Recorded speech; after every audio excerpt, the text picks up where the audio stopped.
All right, so before we even begin to talk about what we're looking at, I want to talk a little bit about what led us here to talk about this particular set of images, which, by chance happens to have survived. And this is already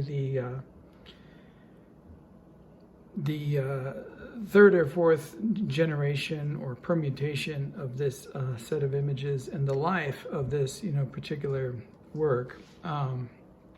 But we'll talk about that, after I talk about what led us here to begin with. You'll recall that over the last few days, I've been making work that in some ways narrates this experience with machine elves or different versions or subsets of the intelligent entity, that Terence McKenna refers to as machine elves. And you'll also recall that the discussion has focused on economics in a variety of different ways.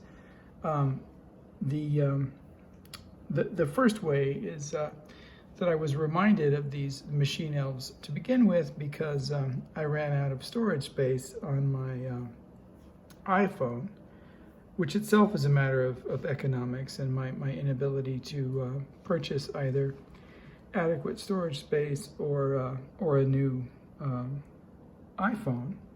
And because of the need for storage space to create artworks, which is a matter of material resources and tools that always belong to the immediate economy of one's ability to buy and to own.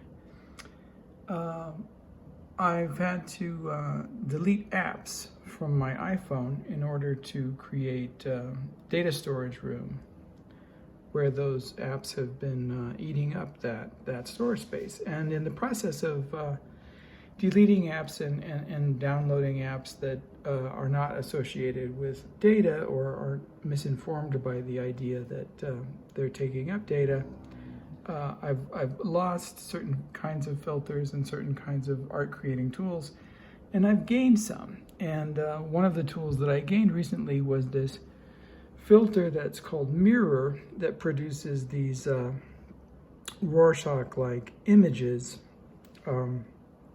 that inspired the whole series, the ongoing series, involving my communication with the machine elves. And that discourse with the machine elves, has transformed itself and in some ways evolved into a discussion of economics in other areas, including the sort of global and macroeconomics of socio-ecological economies. And for example, solar power and the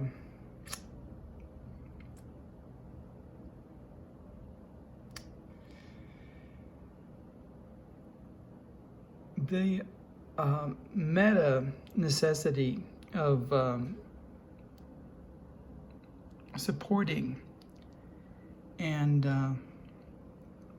promoting the use of sustainable forms of energy, both in the United States and across the globe, if we indeed, want to survive as a species, human beings, and as a world, Earth. And this is relevant because these bills that are put forth that supports and understands this idea that without a shift in our thinking and a radical reevaluation of the way that we do things and produce energy systems, that our planet will in fact not survive. And evidence of this is manifest in all different sorts of ways, from the the extreme temperatures that we have across the globe now, to the melting of the polar ice caps, to the failure of certain sensitive types of crops, and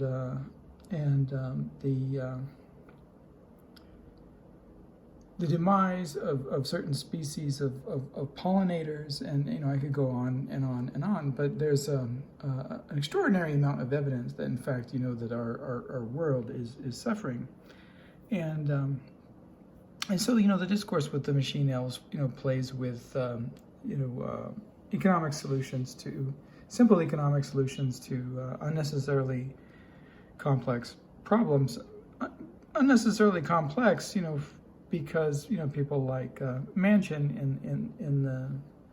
in the Senate, prefer to support economies that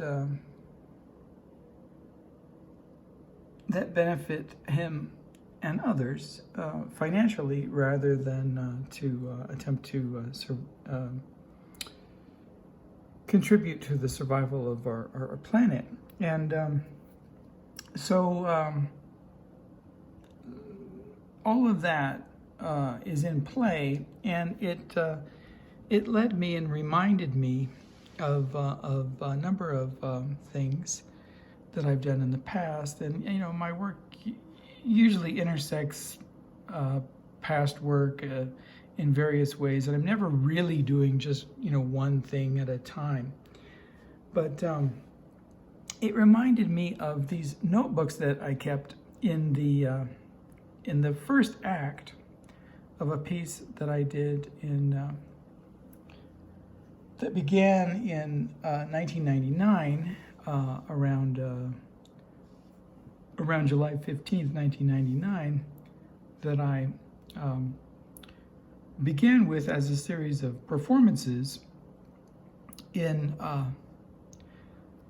the psychiatric wards of a number of hospitals. And these wards were as close as I really cared to come to being institutionalized in an asylum. And the idea was that this was a kind of asylum piece, in the same way that Nellie Bly's performance so many years ago on what is now referred to as Roosevelt Island, but at one time was referred to as Blackwell's Island, and then Ward's Island, but was a piece in which she performed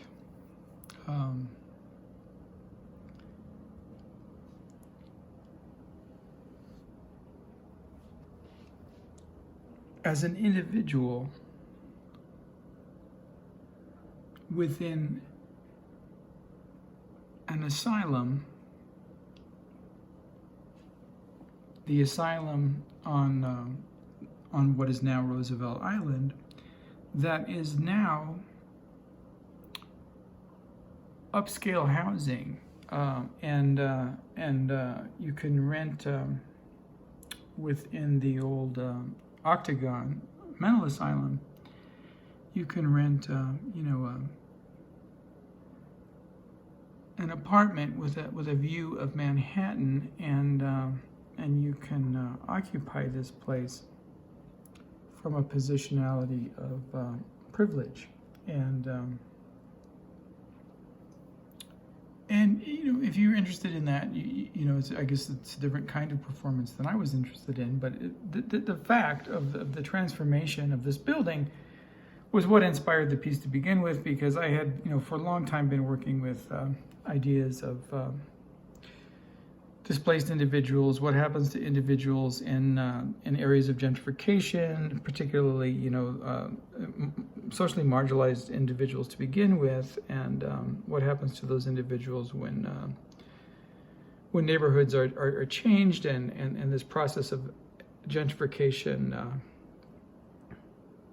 takes hold, and what sorts of consequences, right, that are often overlooked by developers and proponents of these social transformations of these neighborhoods. these entrepreneurs, but also,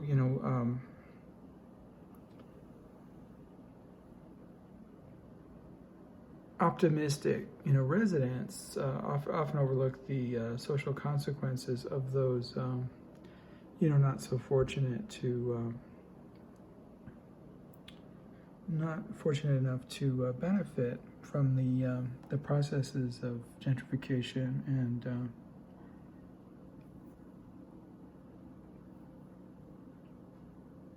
architectural development and city planning in these areas. And often, their lives change, much for the worst. They're either, sort of exported out of the neighborhood or imprisoned or reclassified as, health hazard or danger, or these discourses on viruses and public sanitation and safety, are often employed against individuals that are displaced in this manner. So I've been interested in this for a long time, and then when the development on Roosevelt Island began with this plan to again, this wasn't a situation in which individuals were going to be displaced. The Octagon Asylum long had not been used as a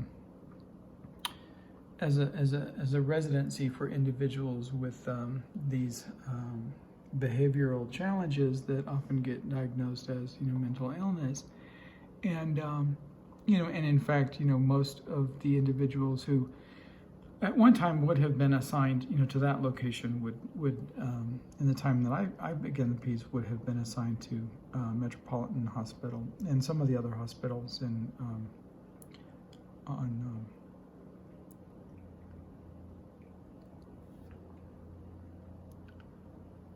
on the east side, at the edge of Spanish Harlem. So it wasn't displacement that concerned me. It was the lack of respect and dignity that the idea of capitalizing on this space that was once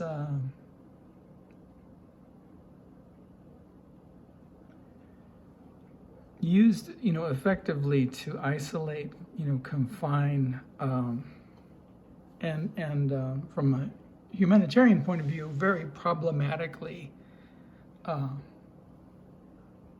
expel, individuals from their right to belong to the community of the island of New York, proper, and placed on this alternative island, right? That also included other domains of incarceration, including workhouse, prison. There was a Pox hospital as well. So the piece began, with that idea, and the first act was essentially devoted to performing madness, and in this sort of, as I mentioned, Nellie Bly sort of way, and doing so in these various hospitals and on the island of what was once referred to as Blackwell's Island. And then to transform those, the second act would be transforming those performances into other modes of working, and then the third act involved, a switch in strategies, and I began working with individuals in different locations that had, who had diagnoses of this, different types of severe mental illness, and who at one time, historically, would, if they were in the right location and place, would have been placed in the Octagon Asylum on Roosevelt Island. So The piece that I began with the mirror images with the new app reminded me of one of the notebooks because one of the notebooks were a series of sort of homemade or self-made Rorschach drawings that I made while I was in Metropolitan Hospital, and I would acquire materials like pens, different colored pens, and I would water them down, and I would put them between the pages of a notebook in this watercolor like mess of different blots, and then I would blot them into these colored watercolors. And some of them were colored, and some of them I would do with black ink, and I would use other materials as well. And that was, one of the notebooks. And I'll talk about that notebook later, but I want to talk about another aspect of the notebook today. And the reason that I want to talk about this aspect, and now I can start finally talking about this image, is because this notebook began with one of the acts that actually, helped me get into the hospital in the first place. And I had mentioned that the way that I did this as a performance was I had placed a hot piece of metal on my arm, on my wrist, and caused a rather significant burn, and the rationale was that I needed a way to get into the hospital. And one of the questions that one is always asked in intake interview is well, do you think you're in a position where you feel like you might hurt yourself or others? And so knowing that, the demonstration of self-harm seemed like a good way in. And I certainly didn't want to do anything that involved, hurting someone else. Or I may or may not have, needed the physical evidence to get in, but it didn't hurt, right? And so the performance was not just verbal display of whatever word salad and loose connections and manic rage and flattened affect and an exposition of psychotic delusions or a confession of hallucinations or whatever. It also involved physical evidence in my body, and I also lost a lot of weight in that time. And anyway, I got in. Okay, so then once I was in, and I've described this elsewhere, but one of the things that I kept in the notebook was I would do these drawings of the wound as it healed, and to me this was a representation of the way that both our bodies and our minds and individuals our consciousness heals itself from these traumatic wounds. And I thought of these drawings, as I have said before, as a kind of therapy, and I talked to the art therapist about these drawings. Now, going back again to the discussion from the last couple of days, and the discussion of economy and loss and the absence of storage, these drawings and these notebooks are gone. And again, it's just by virtue of the fact that one of these drawings, I reused in a series of images that was on the series was on the web for a while, but that's gone as well. And so a number of layers of documentation are gone. The notebook is gone, and then this is a negative photograph of one of the notebook pages. And then I took that and I reworked it into another image. I'll back up a little bit so that you can see more of the full image. We'll get some of the desktop today in this as well, but you can see that I took the image and I rescanned it and photographed it, or perhaps I, cut and pasted it using some kind of a program over this new image of my hand. And it's of course the same hand, and you can see the scar in this image pretty clearly. Now, the scar is not as significant today, but you may still be able to see it. But this was you can see something. This was quite a few years ago, so if you compare the appearance of the scar today and the appearance, closer to the event, it was, much more significant. So, so these images, were, the act itself was the way of getting in to, as I mentioned, what was not an asylum, but as close to an asylum as I really wanted to come, which was the mental ward, the floor, the mental ward or floor of a metropolitan hospital,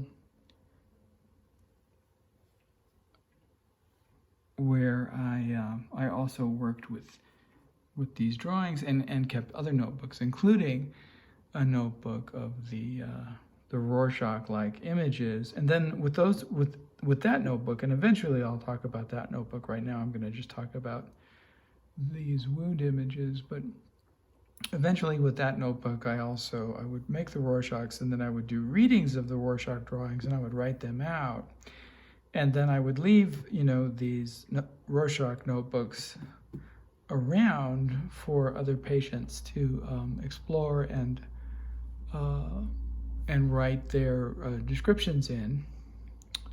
And it's too bad that I don't have any of that, but again, that's part of the economy, and that was all lost. Now I'm going to see, because this is actually from a film, if I can advance without engaging the motion of the film. Here's another one. This one's a little harder to see. You can see the bandages, coming out from under my sweater. And then again, like I've changed the image and altered it. And here's another one. All right. So these inserts are from the notebook themselves, and then they were modified, and the graphics I changed with, again, some kind of Photoshop program or something like a Photoshop program, and repeated, certain images and certain constructions, and then combined them with other texts from other, space-time configurations that I also distorted in various ways. And again, I don't have Photoshop anymore, so I really don't have access to this technology anymore either, which is too bad, because in a way it's kind of interesting. So here's the image from the notebook itself.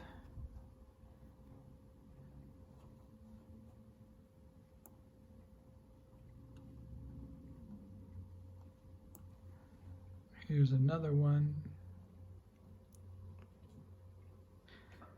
So as I mentioned, the performance on the hospital floors and on Roosevelt Island could be conceived of as Act 1.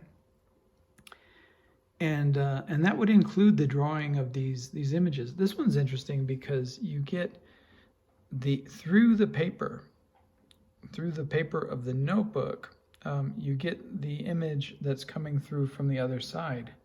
I don't know if you can really see that in this refilming of it, but there's an image, a sort of poorly drawn image of a lion on the other side that's coming through into the image of the wound. You see I rolled up my sleeve for this one, and again, scan back in. So the drawing, in the hospital and all of that, was part of Act One, and then, the reuse of the drawing and framing it in this way, belonged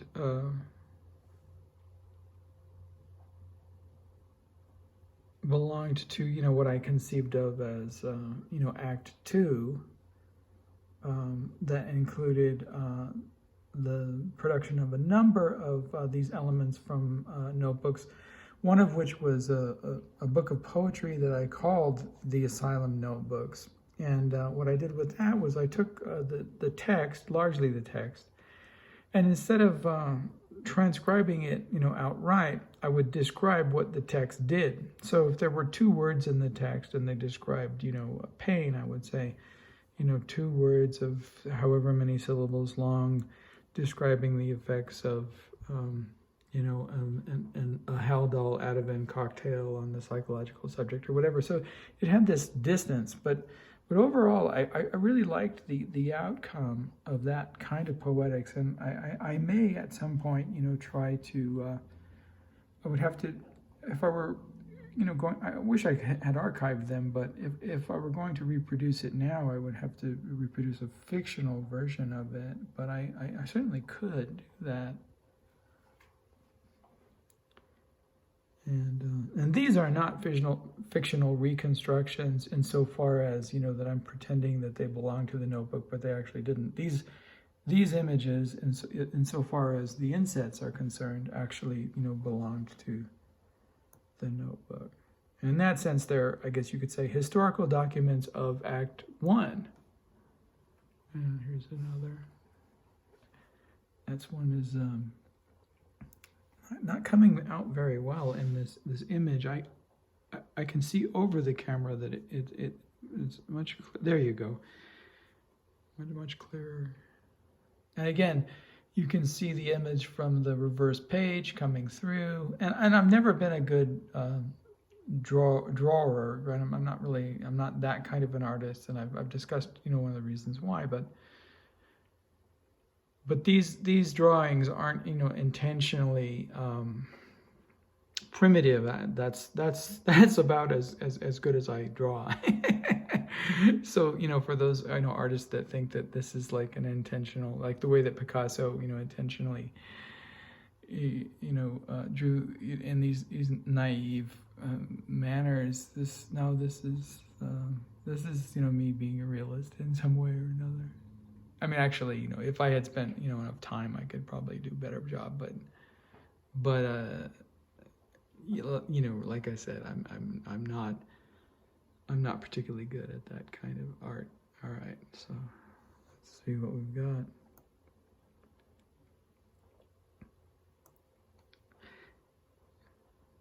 And this is, close up of the wound.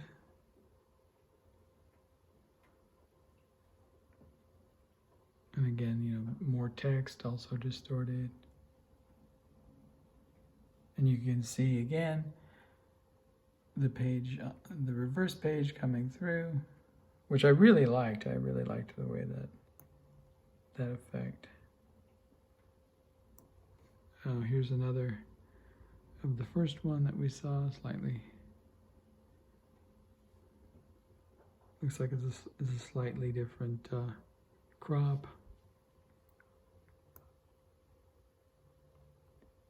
I don't know if I don't think all of them are available any longer. So that may be the sum of, it looks like these just start to repeat. So I think this is the sum of what's left, unless there's another section in this film that I'm not recalling. There's an image of Alice in Wonderland that's also in the film. So we've run out of that section. So I don't think that there's anything else in the film that belongs to this particular set. But again, the reason that I'm inspired to look at it again is, thinking about economics and storage and processes of making and radical processes of making, including even processes that I know that a lot of artists, would be uncomfortable with, and that are in many ways, extraordinarily challenging, both from the point of view of the ethics of producing work that does involve self-harm, and from the point of view of the kinds of challenges that the work makes to these institutions that remove individuals that occupy these particular positions of consciousness,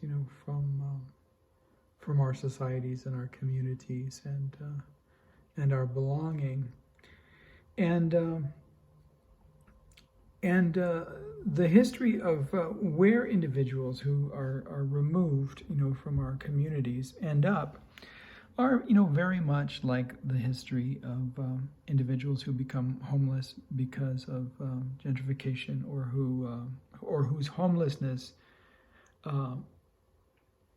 suffers from increased intolerance and increased police brutality because of social projects of gentrification and things like this. And I've always been fascinated by the fact that individuals are very quick, to label others whose behaviors fall outside the norm with these archaic categories of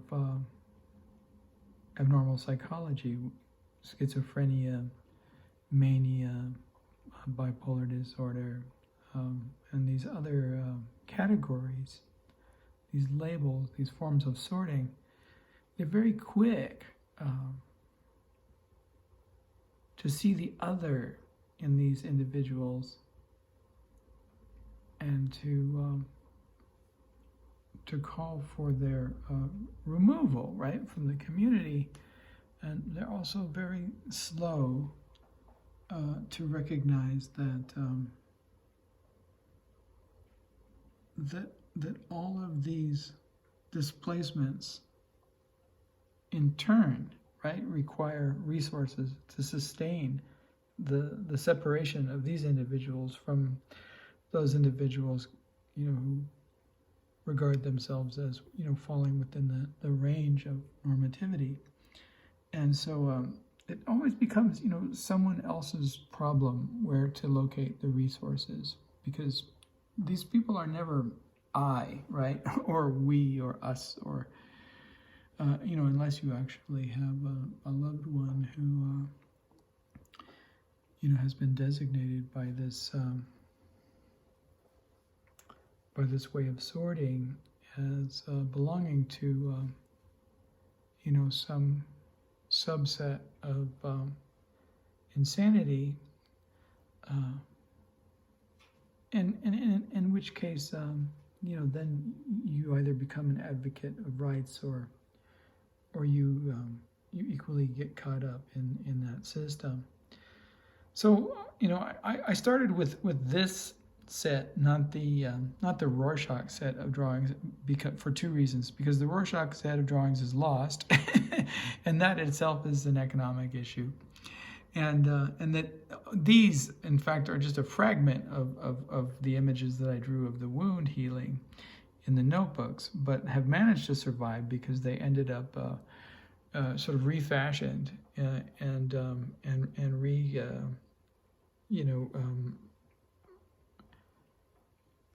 recreated using this technology that, again, I no longer have, that is lost, but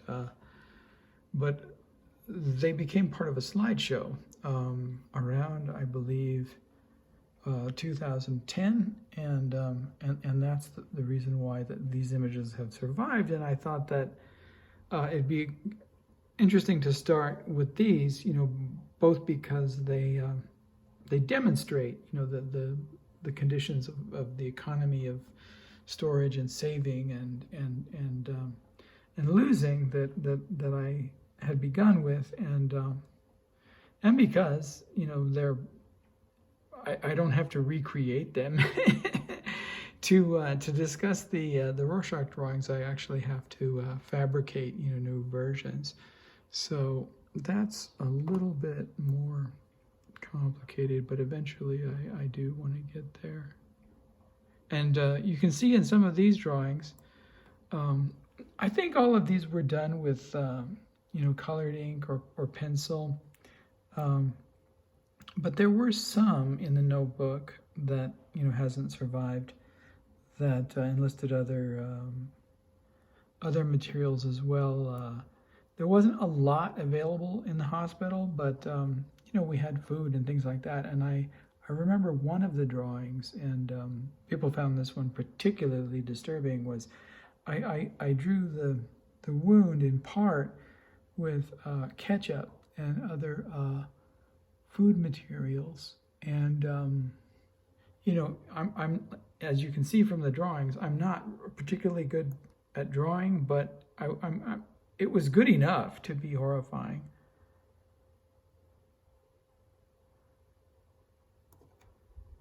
This one, for some reason, I have to change the lighting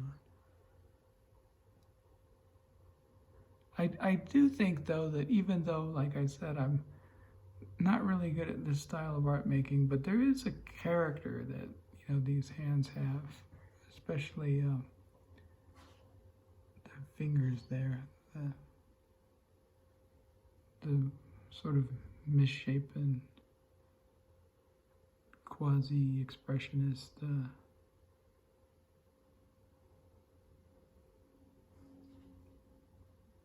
figuration.